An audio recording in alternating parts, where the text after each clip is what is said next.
Good evening everyone. इस video में हम बात करने वाले हैं अध्याय 1 रासायनिक अभिक्रिया एवं समीकरण में पार्ट नंबर 2, जो कि क्लास 10th एनसीईआरटी के लिए काफ़ी इंपॉर्टेंट है। तो जैसा कि हमने पार्ट 1 रिलीज़ कर दिया है, उसमें हमने रासायनिक अभिक्रियाएं देखा, कैसे समीकरण को लिखते हैं और कैसे समीकरण को संतुलित करते हैं। ठीक है, तो एक बार हम क्विक रिविज़न कर लेते हैं कि रासायनिक अभिक्रिया क्या होती है। देखो, जब भी कोई दो या दो से अधिक यौगिक आपस में अभिक्रिया करके ताप, दाब या फिर प्रकाश की उपस्थिति में अगर कोई नया उत्पाद बनाते हैं तो उसे क्या कहते हैं? रासायनिक अभिक्रिया कहते हैं। जैसे आप समझ लो कि लोहे पर जंग लगना, हम कैसे अपनी श्वसन क्रिया अपने शरीर के अंदर करते हैं, भोजन को कैसे पचाते हैं, इनफैक्ट भोजन कैसे पकता है। ठीक है, ये सभी क्या होती हैं? रासायनिक अभिक्रिया के अंतर्गत आती हैं। ठीक है, और जैसे हमने कुछ उदाहरण भी देखा था, तो रासायनिक अभिक्रिया को हमने कुछ उदाहरण के तरह देखा था। जैसे यहाँ मैग्नीशियम रेबन का दहन हमने देखा था। ठीक है, और भी बहुत सारे क्रियाकलाप, जैसे कि आपने जस्ता लिया था, उसको सल्फ्यूरिक एसिड में जब घोला था तो धीरे धीरे हाइड्रोजन गैस कैसे निकला था। ठीक है, उसको ही क्या कहते हैं?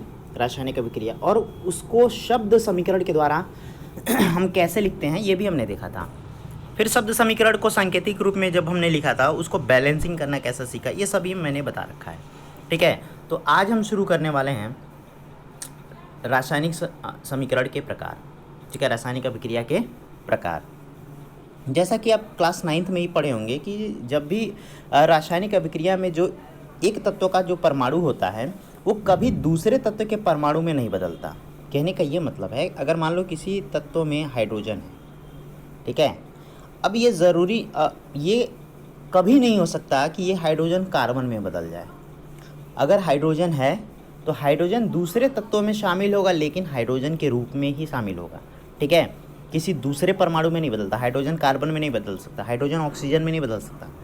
ठीक है, और ना ही कोई नया परमाणु इसमें जुड़ता है और ना ही कोई परमाणु नष्ट होता है। बस क्या होता है कि परमाणु आपस में टूटकर या जुड़कर, ठीक है, नए पदार्थ का निर्माण करते हैं और इसी के आधार पर जो रासायनिक अभिक्रियाएं होती हैं, ठीक है, वो बहुत सारे प्रकार की होती हैं। जैसे जब टूटते हैं तो उसे अलग अभिक्रिया कहते हैं, जब जुड़ते हैं तो उसे अलग अभिक्रिया कहते हैं। उसी के क्रम में हम पहली जो रासायनिक अभिक्रिया है उसको पढ़ने वाले हैं, संयोजन अभिक्रिया। ठीक है, इसके लिए सबसे पहले आप स्क्रीन पर एक एग्जाम्पल देख लो। ये आपके सामने एग्जाम्पल दिया गया है। इसमें हमने क्या लिया है कि कैल्शियम ऑक्साइड, बिना बुझा हुआ चूना। ठीक है, कैल्शियम ऑक्साइड का फॉर्मूला होता है CaO। इसको हमने क्या किया है, एक बीकर में रखा है। ठीक है, और इसमें धीरे धीरे धीरे धीरे जल मिलाना शुरू कर दिया।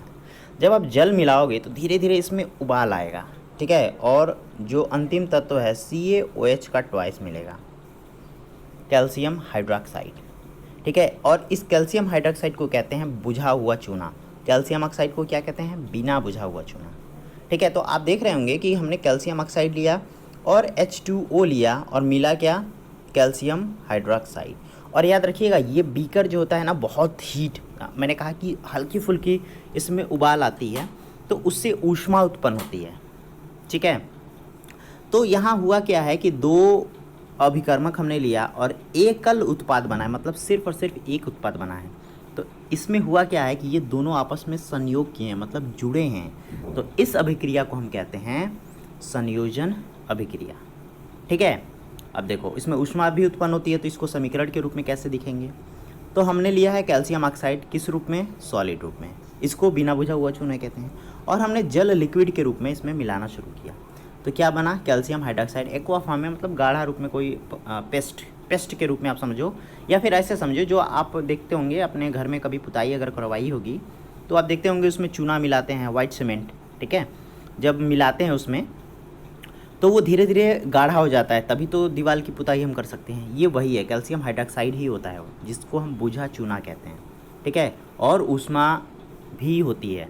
कभी आप घर में अगर पेंट कराए होंगे तो आप उसको टच करके हल्का फुल्का देखिएगा, उसमें वो हीट हुआ होगा। ठीक है, अब ध्यान दीजिएगा, इसका इस्तेमाल कहाँ करते हैं? तो दीवारों की पुताई करने के लिए। क्यों करते हैं? देखो, जब कैल्शियम हाइड्रोक्साइड से दीवारों की पुताई करोगे तो वायुमंडल से CO2 इसमें मिल जाएगा। ठीक है, और ये CO2 के साथ रिएक्ट करके क्या बनाता है? तो कैल्शियम कार्बोनेट CaCO3 बनाना शुरू कर देता है। ठीक है, और बहुत सारा जल भी इसमें निकलता है, यानी कि वाष्पित होकर इसमें का जल जो होता है धीरे धीरे सूखना शुरू हो जाता है। तो देखो ये जो कैल्शियम हाइड्रोक्साइड जो कार्बन डाइऑक्साइड के साथ मिलता है वो कैल्शियम कार्बोनेट बनाना शुरू कर देता है। ये कैल्शियम कार्बोनेट जो होता है वो ठोस रूप में होता है। जैसे आप देखते होगे दीवारों की जब आप पुताई कर लेते हो तो 1 महीने बाद वो एक मोटी परत बन जाती है, ठीक है, जिसको आप छुड़ाओगे तो पपड़ी के रूप में निकलती है। एक्चुअल में संगमरमर जो है इसी कैल्शियम कार्बोनेट का बना होता है। तो कोई पूछ दे संगमरमर का रासायनिक सूत्र क्या है तो आप क्या बताओगे? Calcium carbonate. अब आई थिंक समझ गए होगे कि क्यों कैल्शियम हाइड्रोक्साइड का उपयोग चूने के रूप में हम दीवारों की पुताई करने के लिए करते हैं। उसका भी अगर समीकरण पूछे तो आप कैसे लिखोगे? तो यहाँ दिया हुआ है कैल्शियम कार्बोनेट को वायुमंडल के कार्बन डाइऑक्साइड जब मिलती है तो क्या बनता है? कैल्शियम कार्बोनेट बनता है और जल उसके साथ उसमें वाष्प बन के और उड़ जाता है, ठीक है। कुछ अन्य अभिक्रियाओं को अगर आपको समझना है कि कैसे संयोजन की अभिक्रिया को आप समझेंगे। अब यहाँ भी देखिएगा ये तो जल तो लिक्विड के रूप में मिलता है लेकिन धीरे धीरे वो सूख जाता है, ठीक है। अब ध्यान दीजिएगा कैल्शियम हाइड्रोक्साइड हमने लिया, कार्बन डाइऑक्साइड, 2 अलग अलग अभिकर्मक लिया और एकल उत्पाद बनाया है ना। ये तो जल बाद में उड़ जाता है तो इसका कोई मतलब नहीं है। तो ये भी एक तरीके का संयोजन अभिक्रिया ही है, लेकिन इसको हम पूरी तरीके से संयोजन अभिक्रिया नहीं कहेंगे क्योंकि पहले जल बनेगा, यानी 2 उत्पाद हो चुके हैं। तो इसको कभी भी आप एग्जाम्पल में मत लिखिएगा संयोजन अभिक्रिया के, ठीक है। बस यहाँ समझाया गया है कि कैल्शियम हाइड्रोक्साइड का उपयोग करते कहाँ हैं। अब देखो एक अन्य उदाहरण समझने के लिए कोयले का दहन करना शुरू करो। तो कोयले में होता है कार्बन सॉलिड के रूप में। अब दहन होने के लिए ऑक्सीजन की उपस्थिति होना ज़रूरी है। जब कार्बन ऑक्सीजन की उपस्थिति में जब जलना शुरू होता है तो कार्बन डाइऑक्साइड बनना शुरू हो जाता है, ठीक है। कार्बन डाइऑक्साइड CO2 और ये गैस के रूप में उड़ जाता है। देखा आपने, कार्बन और ऑक्सीजन 2 अभिकर्मक लिया और बना क्या? कार्बन डाइऑक्साइड एकल उत्पाद बना। ये भी क्या है? संयोजन की अभिक्रिया है, मतलब कार्बन और ऑक्सीजन आपस में संयोग करके एक नया उत्पाद कार्बन डाइऑक्साइड बनाते हैं। अब देखो एक और उदाहरण को आप समझ सकते हो इसके द्वारा, ठीक है। स्क्रीन पर आपको दिख रहा होगा कि हाइड्रोजन गैस लिया हमने और ऑक्सीजन से इसको जल का निर्माण करना है। तो हाइड्रोजन ले लो और ऑक्सीजन ले लो, बनेगा जल, एकल उत्पाद बना। अब यहाँ पर 2 हाइड्रोजन का इस्तेमाल करना पड़ेगा और 1 ऑक्सीजन गैस का इस्तेमाल करना पड़ेगा, तब 2 मॉलिक्यूल बनेंगे किसके? जल के, ठीक है। और ये एकल उत्पाद है, हाइड्रोजन और ऑक्सीजन मिलने से जल बना है, ठीक है। तो इन सभी अभिक्रियाओं को हम क्या कहेंगे? इन सभी अभिक्रियाओं को हम संयोजन अभिक्रिया कहेंगे। तो नोट्स कैसे बनाओगे आप? तो नोट्स आप सीधे सीधे यहाँ बना सकते हो। यहाँ दिया गया है कि जब 2 या 2 से अधिक पदार्थ या तत्व या यौगिक संयोग करके एकल उत्पाद का निर्माण करे, ऐसी अभिक्रिया संयोजन की अभिक्रिया कहलाती है, ठीक है। अभी आपने कुछ उदाहरण देखा जिसमें ऊष्मा रिलीज होती है। जैसे आपने ये उदाहरण देखा था कि कैल्शियम ऑक्साइड को जब हम जल मिलाना शुरू करते हैं तो उसमें ऊष्मा रिलीज होती है, ठीक है। इस अभिक्रिया को ऊष्मा क्षेपी अभिक्रिया, देखो ऊष्मा का क्षय हो रहा है, ऊष्मा निकल रही है, इसलिए ऐसी अभिक्रिया को क्या कहेंगे? ऊष्मा क्षेपी रासायनिक अभिक्रिया। मतलब ऐसी अभिक्रिया जिसमें ऊष्मा निकले उसे क्या कहेंगे? ऊष्मा क्षेपी रासायनिक अभिक्रिया कहेंगे। अब इसके कुछ और उदाहरण देख लेते हैं। किसके? तो ऊष्मा क्षेपी रासायनिक अभिक्रिया के। आप स्क्रीन पे यहाँ देख रहे होगे कि यहाँ पर हमने एक प्राकृतिक गैस का फॉर्मूला होता है CH4 यानी कि मीथेन, ठीक है। इसमें हमने ऑक्सीजन गैस लिया, जाहिर सी बात है दहन ऑक्सीजन की उपस्थिति में ही होती है, तो उत्पाद बना कार्बन डाइऑक्साइड CO2 और जल, और साथ ही साथ बहुत सारी ऊर्जा रिलीज होती है। तो देखो ये संयोजन की अभिक्रिया नहीं है, यहाँ हमें मेन देखना है ऊर्जा निकल रही है, यानी कि ये क्या है? ऊष्मा क्षेपी रासायनिक अभिक्रिया, क्योंकि यहाँ 2 उत्पाद अभिकर्मक लिया था और उत्पाद भी 2 बने हैं, तो ये संयोजन की अभिक्रिया नहीं है, ऊष्मा क्षेपी रासायनिक अभिक्रिया है। और ध्यान दीजिएगा संयोजन की अभिक्रिया कोई ज़रूरी नहीं है ऊष्मा क्षेपी अभिक्रिया हो, और ऊष्मा क्षेपी अभिक्रिया भी कोई ज़रूरी नहीं है कि वो संयोजन की अभिक्रिया हो। ऊष्मा क्षेपी अभिक्रिया तब होती है जब केवल और केवल ऊर्जा निकलना शुरू हो जाए, ठीक है। उसके साथ अन्य तत्व भी बन सकते हैं, यौगिक बन सकते हैं, लेकिन हमें जहाँ ऊर्जा निकलना दिखेगा जिस अभिक्रिया में, उसको कहेंगे हम ऊष्मा क्षेपी रासायनिक अभिक्रिया। और संयोजन की अभिक्रिया कब कहेंगे? जब एकल उत्पाद बने तब संयोजन की अभिक्रिया कहेंगे, ठीक है। चलो अन्य उदाहरण देख लेते हैं। अब देखो जैसे हम लोग सांस लेते हैं तो सांस लेने में हमारी ये अभिक्रिया होती है, ठीक है, ये अभिक्रिया होती है। इसको समझते हैं। जैसे जब हम भोजन करते हैं, चावल खाते हैं, आलू खाते हैं, ब्रेड खाते हैं, उसमें होता है कार्बोहाइड्रेट, ठीक है। उसमें क्या होता है? यहाँ दिया हुआ है कार्बोहाइड्रेट होता है। अब ये कार्बोहाइड्रेट जो होता है वो हमारे शरीर में विभिन्न एंजाइम्स या फिर लार के द्वारा ये टूटना शुरू हो जाता है और ग्लूकोज में कन्वर्ट हो जाता है। ठीक है, किस रूप में? ग्लूकोज में कन्वर्ट हो जाता है। ये ग्लूकोज हमारे शरीर के विभिन्न भागों तक पहुंचता है और जैसे ही वायुमंडल से हम ऑक्सीजन श्वसन की क्रिया द्वारा अंदर लेते हैं तो ऑक्सीजन से रिएक्ट करके क्या बनाता है? तो रिएक्ट करके ऑक्सीजन बनाएगा और जल का निर्माण करेगा और साथ ही साथ उसमें ऊष्मा उत्पन्न होगी, जिस ऊष्मा को हम ऊर्जा के रूप में अपने शरीर में एब्जॉर्ब कर लेते हैं और विभिन्न दैनिक क्रियाएं हम आसानी से कर लेते हैं। ठीक है, तो हुआ क्या है? हुआ ये है कि हमने लिया है कार्बोहाइड्रेट से ग्लूकोज का निर्माण किया है, किसकी उपस्थिति में? ऑक्सीजन की उपस्थिति में। ठीक है, और वही ग्लूकोज जब ऑक्सीजन के साथ दोबारा से रिएक्ट करता है तो क्या बनाता है? कार्बन डाइऑक्साइड और जल बनाता है। साथ ही साथ उसमें बहुत सारी ऊष्मा ऊर्जा के रूप में रिलीज़ होती है। तो ये इसमें ऊष्मा निकल रही है, ठीक है, ऊर्जा निकल रही है, यानी ये कैसी अभिक्रिया है? तो ऊष्माक्षेपी रासायनिक अभिक्रिया। ठीक है, अब फार्मूला भी आप आसानी से याद कर सकते हो। ग्लूकोज का सूत्र होता है C6H12O6, ये एक्वा फॉर्म में होता है, मतलब गाढ़े रूप में हमारे शरीर में मौजूद होता है। और ऑक्सीजन जो होता है वो द्रव के रूप में, देखो ऑक्सीजन हम लेते तो हैं गैस के रूप में, लेकिन वो हमारे शरीर में घुल जाता है। ठीक है, और वो एक्वा फॉर्म में कन्वर्ट हो जाता है। ठीक है, और जब रिएक्ट करता है तो कार्बन डाइऑक्साइड भी मिलता है एक्वा फॉर्म में और जल बनता है लिक्विड फॉर्म में, क्योंकि हमारा शरीर का लगभग 70% हिस्सा जो है वो जल से ही बना है। ठीक है, तो आप आसानी से ये लिख सकते हो। एक और अभिक्रिया लिख सकते हो कि जैसे हम साग सब्जी जो ग्रहण करते हैं उसका विघटन होके कंपोस्ट खाद जो बनता है, ठीक है, जो उसकी छेपड़ बनते हैं, वो भी एक ऊष्माक्षेपी अभिक्रिया का ही उदाहरण है। ठीक है, तो चलो ये अभिक्रिया हमारी कंप्लीट हो चुकी है। अब हम पढ़ने वाले हैं वियोजन या फिर अपघटन की अभिक्रिया। आपके स्क्रीन पे दिख रहा होगा कि वियोजन अभिक्रिया या फिर विघटन अभिक्रिया। देखो, संयोजन की जो अभिक्रिया होती है उसका ठीक उल्टा होता है वियोजन की अभिक्रिया। ठीक है, जैसे संयोजन की अभिक्रिया होगी उसके ठीक उल्टा होगा वियोजन की अभिक्रिया, यानी कि यहाँ एक उत्पाद जो होता है वो दो या दो से अधिक नए उत्पादों में टूट जाता है। मतलब एक अभिकर्मक जो होता है या फिर एक यौगिक होता है वो छोटे छोटे उत्पादों में टूट जाता है, तो इस अभिक्रिया को कहते हैं वियोजन की अभिक्रिया। और इसको समझने के लिए भी हम एक एक्सपेरिमेंट देखेंगे। आपके सामने ये एक्सपेरिमेंट दिख रहा होगा। ठीक है, इसमें हमको लेना है फेरस सल्फेट FeSO4। ठीक है, इसको एक परखनली में ऐसे व्यवस्थित तरीके से पकड़ लेना है। देखो, एक्सपेरिमेंट करने के तरीके होते हैं जो कि आपके बुक में बहुत ही अच्छे तरीके से दिए गए होते हैं, और कभी भी गर्म सीधा नहीं करते हैं, ऐसे तिरछा एलिवेशन पे करते हैं। ठीक है, अब जब गर्म करना शुरू करोगे तो हरे रंग की एक लौ निकलेगी इसमें से, जैसे आप यहाँ देख रहे हो। ये कलरफुल नहीं दिखाया गया है, लेकिन ये हरे रंग की होती है। ठीक है, और इसमें से गंध निकलना शुरू होती है। तो आप इसको डायरेक्ट नाक से नहीं सूंघ सकते हो। इसको सूंघने के लिए देखो, ये हाथ का इस्तेमाल जैसे किया जा रहा है, हाथ से गैस को अपने नाक की तरफ लाकर इसको हम धीरे धीरे सूंघ सकते हैं। ठीक है, अब जब ये आप सूंघोगे तो ये मतलब एक गंध होगी।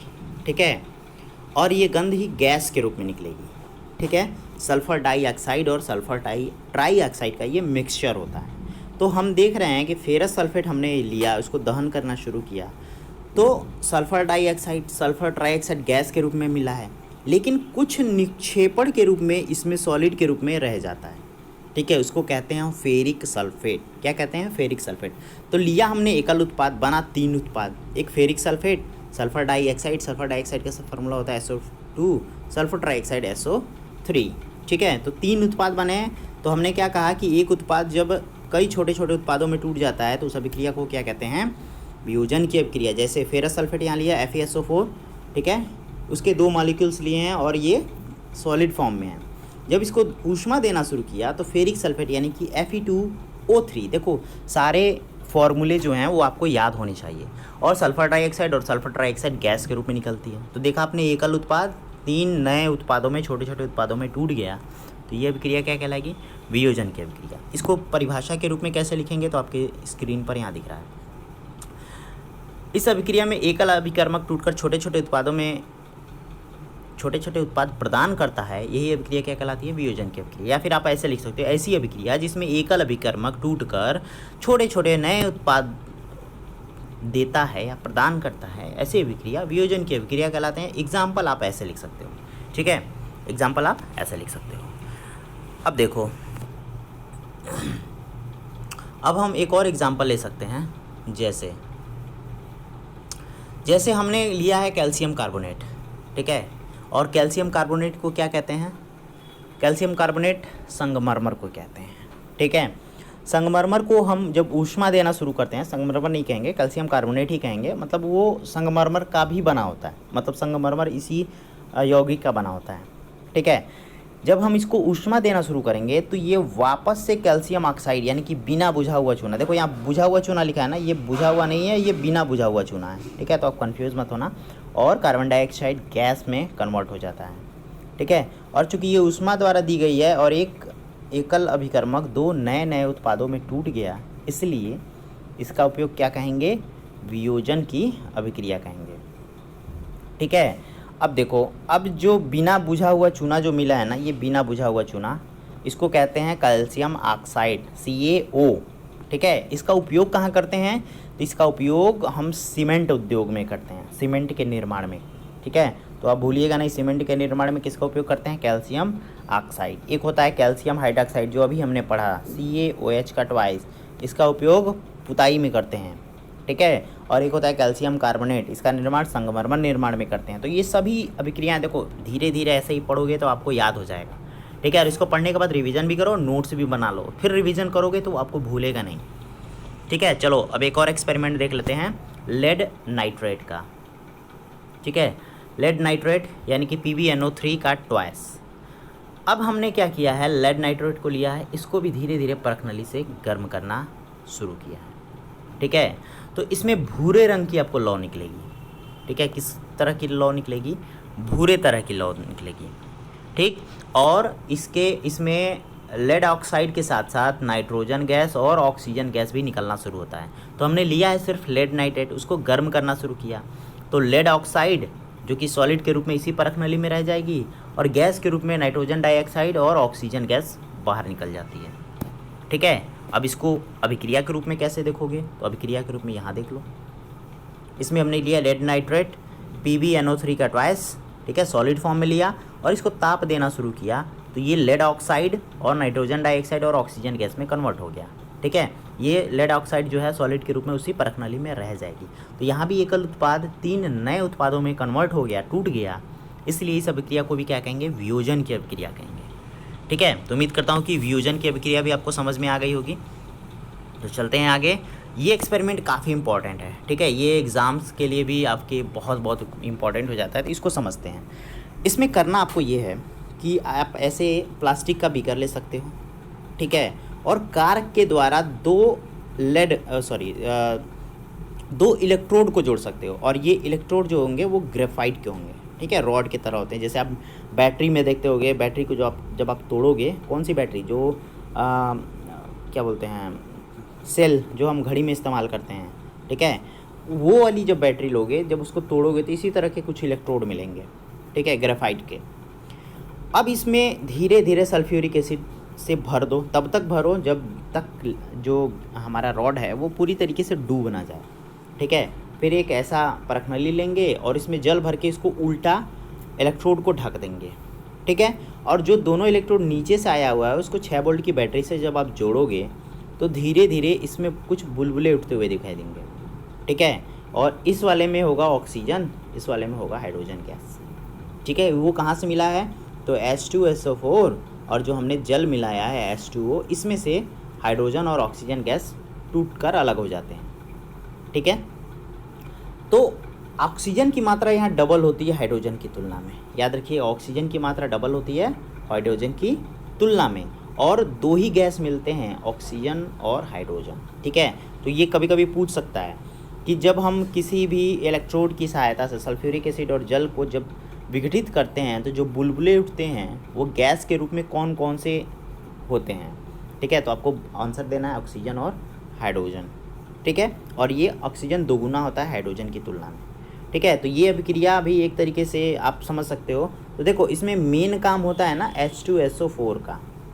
ठीक है, और ये क्या करता है, ये एक सहारा बनता है किसके लिए, H2O, क्योंकि इसमें हमने H2O ही तो भरा है ना। ठीक है, तो H2O का हाइड्रोजन और ऑक्सीजन जो होता है वो ऑक्सीजन और हाइड्रोजन गैस में कन्वर्ट हो जाता है, और H2SO4 ये सहायक होता है। ठीक है, इसका मेन रोल सिर्फ सहायता करना होता है। टूटता कौन है, H2O, यानी कि हमने क्या किया है, H2O यानी ये एकल उत्पाद को हाइड्रोजन और ऑक्सीजन में कन्वर्ट कर दिया है। तो ये भी कैसी अभिक्रिया है, वियोजन की अभिक्रिया है। किसकी सहायता से हम कर रहे हैं, तो विद्युत की सहायता से, ठीक है। तो इसको हम नाम दे सकते हैं विद्युत अपघटनीय विक्रिया भी।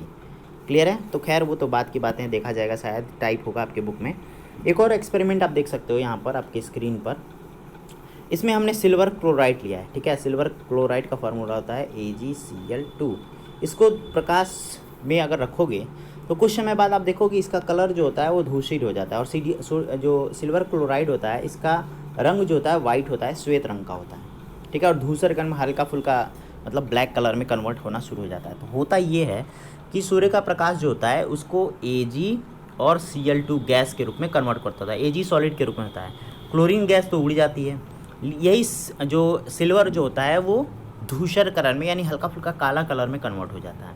तो आप देख रहे होगे एकल उत्पाद दो नए उत्पादों में कन्वर्ट हो गया। ये भी अभिक्रिया कैसी अभिक्रिया है?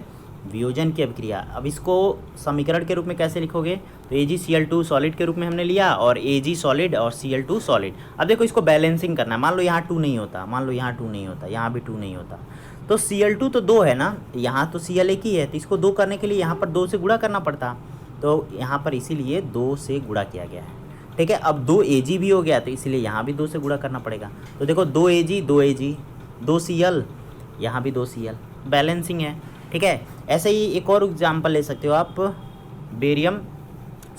सिल्वर ब्रोमाइड का, ठीक है, सिल्वर ब्रोमाइड। अब सिल्वर ब्रोमाइड का यूज़ होता है कहाँ होता है?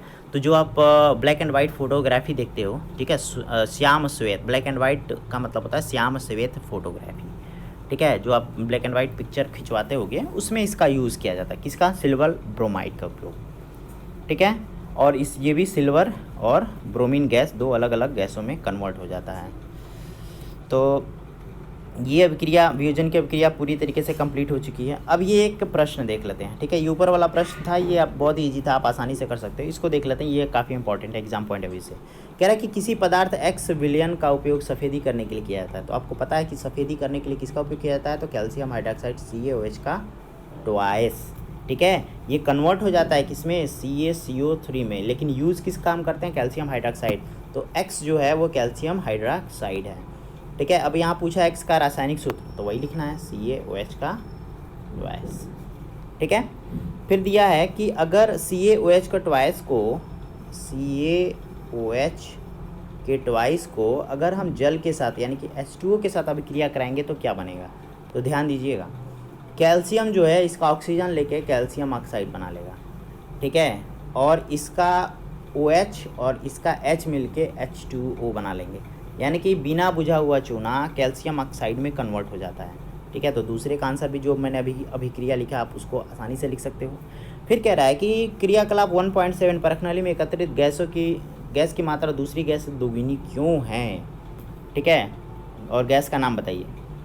तो अभी मैंने जो मग वाला एक्सपेरिमेंट बताया इलेक्ट्रोलाइट के द्वारा, जो हम विद्युत शेल से उत्पन्न करते हैं, कौन कौन सी गैस उत्पन्न होती है? हाइड्रोजन और ऑक्सीजन, ठीक है। तो देखो ऑक्सीजन गैस हाइड्रोजन की तुलना में ज़्यादा हल्की होती है, तो इसलिए जल्दी ऑक्सीजन निकलते हैं, बहुत सारे ऑक्सीजन निकलते हैं, और हाइड्रोजन गैस थोड़ा कम हो जाता है, इसलिए ऑक्सीजन गैस की मात्रा ज़्यादा होती है, ठीक है। चलो अब अगले दिन हम लोग पढ़ने वाले हैं विस्थापन की अभिक्रिया, ठीक है। तो मिलते हैं आपसे नेक्स्ट वीडियो में। तो उम्मीद करता हूँ कि ये वीडियो आपको पसंद आएगा, आप नोट्स भी इजीली बना सकते हो, ठीक है। और अगर थोड़ा आपको कम समझ में आ रहा है तो वीडियो को दोबारा से भी प्ले करके देख सकते हो। चलो मिलते हैं आपसे अगले वीडियो में।